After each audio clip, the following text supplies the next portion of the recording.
नमस्कार। ग्रहों की गोचर स्थिति पर रेगुलर वीडियो पाने के लिए साप्ताहिक राशिफल, मासिक राशिफल, त्रैमासिक राशिफल और ग्रहों के बाकी गोचर पर भी रेगुलर अपडेट्स पाने के लिए, जिसके हिसाब से आप अपने जीवन में थोड़ी गाइडेंस प्राप्त कर सके, इसके लिए मेरे चैनल को अवश्य सब्सक्राइब करें। जिन लोगों ने सब्सक्राइब कर रखा है वो ऑल ये जो नोटिफिकेशन सेटिंग होती है इसको क्लिक करें, क्योंकि कभी कभी कुछ लोग बोलते हैं उनको नोटिफिकेशन नहीं मिलती। आशा करता हूं चैनल को सब्सक्राइब करेंगे और रेगुलर वीडियोस अवश्य आप देखेंगे। नमस्कार। ओम गणेशाय नमः। ओम नमः शिवाय। मैं निखिल ज्योतिष आचार्य आप सभी का मेरे चैनल पर पुनः स्वागत करता हूं। आशा करता हूं कि आप सभी स्वस्थ होंगे। महादेव की कृपा आप सभी पर सदैव बनी रहे। ये वीडियो मेष यानी कि एरीज के लिए बहुत विशेष है, क्योंकि वीडियो है 8 जून से 14 जून 2026 के साप्ताहिक राशिफल के बारे में। कैसा रहेगा आने वाला सप्ताह मेष के लिए। जो मेरा साप्ताहिक राशिफल होता है, नए दर्शकों के लिए बता दूं कि वो चंद्रमा और उनकी गति पर आधारित होता है। चंद्रमा एक बहुत ही विशेष ग्रह है, उनकी विशेषताएं बहुत है, लेकिन जब हम साप्ताहिक राशिफल की बात करते हैं तो पहला तो उनकी तेज गति, फिर उनका मन का कारक होना और उनकी ये क्वालिटी कि वो जिस भी ग्रह, भाव, राशि आदि से संबंध बनाते हैं अपने गोचर में, उनको बहुत ही एक्टिवेट कर देते हैं। इसी कारण से उनका हमारे मन, मस्तिष्क, विचार, स्वभाव, सोचने के तौर तरीके, दृष्टिकोण, हर चीज पर डायरेक्ट इम्पैक्ट रहता है। और इसको समझने के लिए साप्ताहिक राशिफल विशेष होता है। इस अंधकारमय जीवन में ज्योतिष एक मात्र विद्या है जो हमें थोड़ा सहारा देती है, गाइड करती है। भले ही राशिफल बहुत ही सामान्य आधार पर दिए जाएं, लेकिन एक जनरल गाइडेंस के लिए बहुत उपयोगी होते हैं। यदि आपकी लग्न राशि या चंद्र राशि मेष है, दोनों ही देख सकते हैं गाइडेंस के लिए। जहां से सूट रिलेट ज्यादा करता है वहां से देखिए। व्यक्तिगत तौर पे मेरा मानना है लग्न से देखेंगे तो अच्छा, इनकेस नहीं पता है तो चंद्र राशि से भी देख सकते हैं। गोचर के अंत में इस हफ्ते के कुछ शुभ रंग, कुछ शुभ अंक और कुछ डूज एंड डोंट्स बताऊंगा। शुरू करते हैं। चंद्रमा 9 जून को आ जाएंगे आपके 12वें घर में। 8 जून को वो पूरे दिन रहेंगे कुंभ में, जो हम कवर कर चुके हैं। तो 9 जून को सुबह के अराउंड 3 बजे 3 AM वो आ जाएंगे आपके 12वें घर में। और 11 जून सुबह के 9 बजे तक यहीं पर रहेंगे। 12वें घर के चंद्रमा बहुत विशेष फल नहीं देते। विषदोष भी है, चौथे घर के स्वामी भी हैं, इमोशंस के कारक भी हैं। तो ये सारे जब 12वें घर में जा रहे हैं तो इमोशनल अनस्टेबिलिटी, खर्चों का बढ़ना, इनसिक्योरिटीज का बढ़ना, उत्सुकता का बढ़ना, फैमिली में डिस्टर्बेंस, और क्योंकि यहाँ पे शनि भी बैठे हैं तो ये योग और प्रबल हो जाता है। यानी कि थोड़ा विषदोष भी है तो थोड़ी नकारात्मकता, थोड़ी नेगेटिव सोच, एक ही जगह पर अपनी सोच को रोक लेना या एक ही जगह पर मानसिक रूप से अटक जाना, ये सारी चीजें तंग करेंगी। खर्चे थोड़े बढ़ सकते हैं।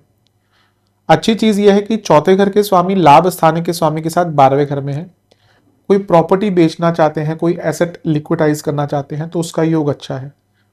शनि चंद्रमा 11वें घर में है, पुनः चौथे घर और 11वें घर के स्वामी 12वें घर में, और 11वें घर में राहु है ऑलरेडी, तो शनि उनके डिस्पोजिटर है। तो वीजा वगैरह के काम पूर्ण करने के लिए भी अच्छा टाइम है। लेकिन मानसिक दृष्टिकोण से प्रभाव अच्छा नहीं है, नेगेटिव सोच रहेगी।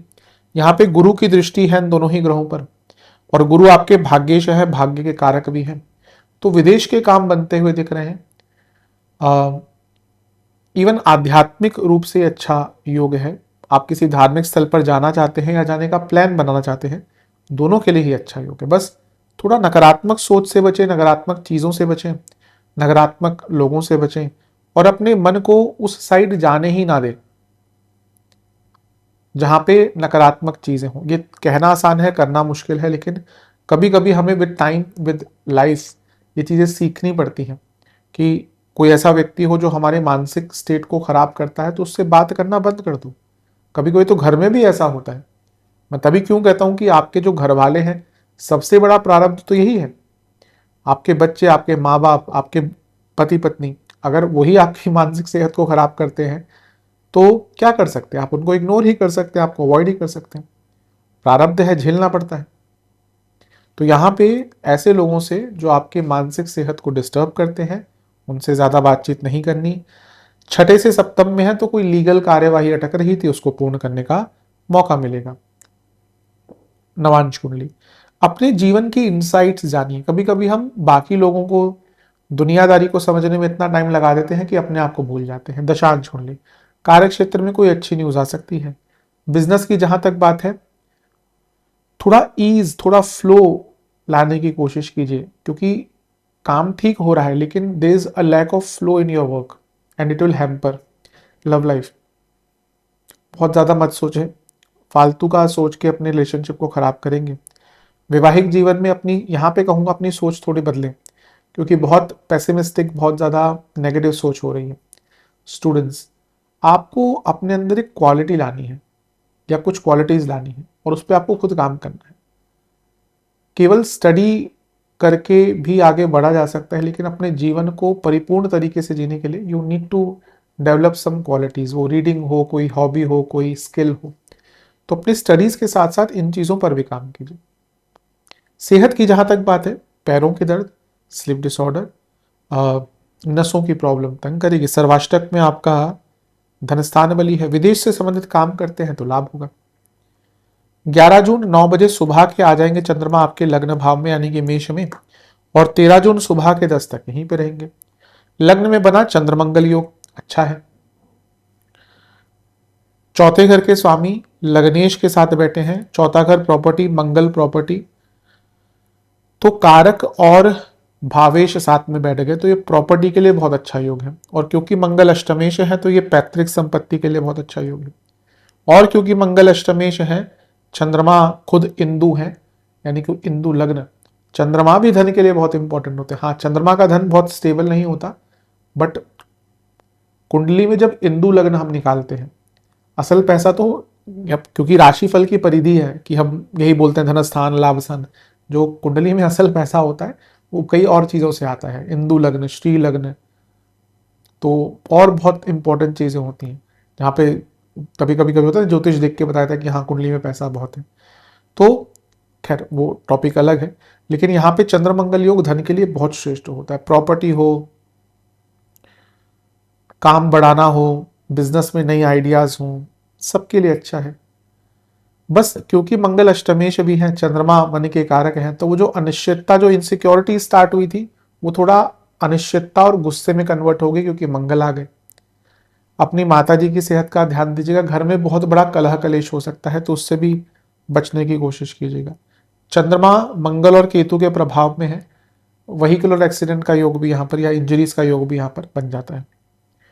नवांश कुंडली बता रही है कि फाइनेंशियली मेटलिस्टिकली सक्सेसफुल टाइम है। दशांश कुंडली, शॉर्टकट्स मत लीजिएगा, भारी पड़ेंगे। बिजनेस में भाग्य बहुत साथ देगा, धन आएगा।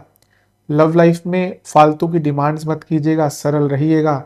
वैवाहिक जीवन में तो यही कहूंगा, ज्यादा लेसन सिखाने की कोशिश मत कीजिए। कभी कभी क्या होता है ना, एक सुपीरियोरिटी कॉम्प्लेक्स आ जाता है व्यक्ति में और आपको लगता है कि आप सब सिखाएंगे अपने पार्टनर को। आप परिपूर्ण हैं, आप एकदम परफेक्ट हैं क्या? हाँ, आप एक हेल्दी क्रिटिसिज्म कर सकते हैं, आप राय दे सकते हैं, बल्कि क्रिटिसिज्म भी बहुत भारी शब्द है पार्टनर के लिए। आप उनको समझा सकते हैं, बट एकदम कुछ लोग ना आदत हो जाती है, वो हर चीज में गलतियां गिनाना शुरू कर देते हैं और यहां से रिलेशनशिप खराब होते हैं, क्योंकि आपके पार्टनर, ही और she looks for a comfort in you, not a obstruction और a very hard teacher in you. तो अगर आपको कुछ बोलना भी है अपने पार्टनर को, बहुत आराम से बोलिए, स्पेशली दूसरों के सामने मत बोलिए। ये भी कई लोगों की आदत है, वो अपने पार्टनर्स की सरेआम बेइज्जती कर देते हैं और कहते हैं बहुत मजा आया। ये चीजें अफेक्ट करती हैं। स्टूडेंट्स, ध्यान बहुत भटकेगा, नियंत्रण रखिएगा मन पे। सेहत के हिसाब से बीपी, इन्फेक्शन, हड्डियों की प्रॉब्लम, जिनको कोई भी रक्त विकार है उनकी दिक्कत बढ़ सकती है। जहां तक सर्वाष्टक की बात है, धनस्थानी बली है, तो धन के दृष्टिकोण से तो ये टाइम भी आपका अच्छा ही दिख रहा है। 13 जून सुबह के 10 बजे चंद्रमा आ जाएंगे आपके धन स्थान में यानी कि वृषभ में, और सप्ताह के अंत तक यहीं पे रहेंगे।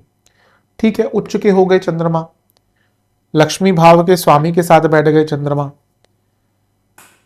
और लाभ स्थान के स्वामी के साथ से दृष्ट है चंद्रमा, तो धन का इन्वॉल्वमेंट हो गया, पंचम का इन्वॉल्वमेंट हो गया, लाभ का इन्वॉल्वमेंट हो गया, अष्टम को देख रहे हैं तो पनफरा भाव 2, 5, 8, 11 एक्टिवेट हो गए। कैसे? दूसरे में बैठे हैं, पंचमेश यहाँ पे हैं, ये 8वें घर को देख रहे हैं और 11वें घर के स्वामी देख रहे हैं, बहुत डायरेक्ट कॉम्बिनेशन नहीं है लेकिन फिर भी कॉम्बिनेशन है। तो हफ्ते का अंतिम भाग धन के दृष्टिकोण से बहुत अच्छा है, पैसा आ सकता है, बड़ा धन आ सकता है, विशतोष तो है, लेकिन आर्थिक दृष्टिकोण से अगर जॉब चली गई थी तो जॉब ढूंढने की बात है, कोई पैसे का नुकसान हो गया तो उसकी भरपाई की बात है, और चौथे से 11वें में है कोई रेंट प्रॉपर्टी आपको रेंट आउट करनी थी, उसके लिए भी योग अच्छा बनता है। तो योग ठीक है, अच्छा है, लेकिन यहाँ पे अमावस्या दोष है और शनि की दृष्टि है तो विष दोष है।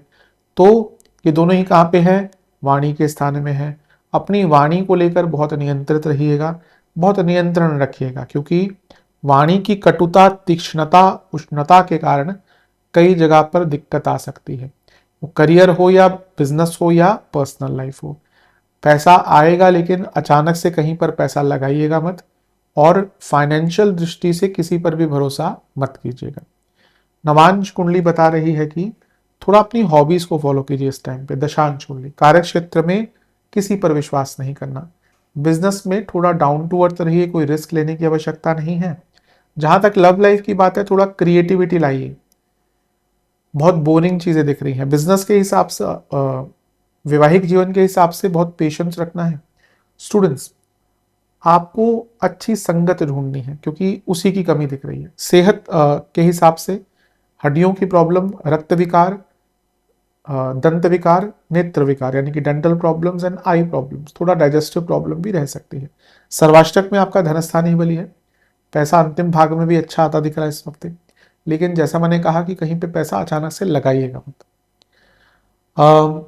कुछ special prediction do's and don'ts के रूप में इस हफ्ते के लिए, अपनी नॉलेज को बढ़ाइए, अपनी स्ट्रेंथ पर काम कीजिए, और थोड़ा टाइम अकेले बिताइए इस हफ्ते, बहुत अनिवार्य है आपके लिए। सेल्फ डिसिप्लिन लाइए, और अगर इस हफ्ते सेल्फ डिसिप्लिन नहीं आया तो अच्छी चीज नहीं मिलेंगी, जो भी मैंने कही। फोकस बढ़ाइए, और सबसे इंपॉर्टेंट बात है कि अपनी पर्सनल ग्रोथ पर फोकस कीजिए।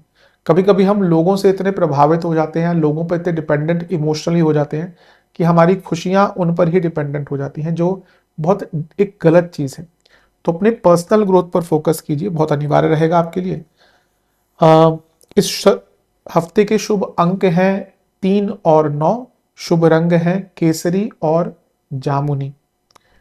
उपाय किस रूप में? 2 सरसों के तेल के लिए अर्पण कीजिए महाबली बजरंग बली को, एक में कुछ चावल के दाने, एक में कुछ गेहूं के दाने। ओम रामदूताय नमः मंत्र का जाप कीजिए, बेसन के लड्डुओं का भोग लगाइए, और फिर महापराक्रमी महाबली बजरंग बली की आरती कीजिए। आशा करता हूं कि वीडियो काम आएगी। चैनल पर नए हैं सब्सक्राइब कीजिए, वीडियो को लाइक कीजिए। मिलता हूं अगली वीडियो में, तब तक के लिए ओम नमः।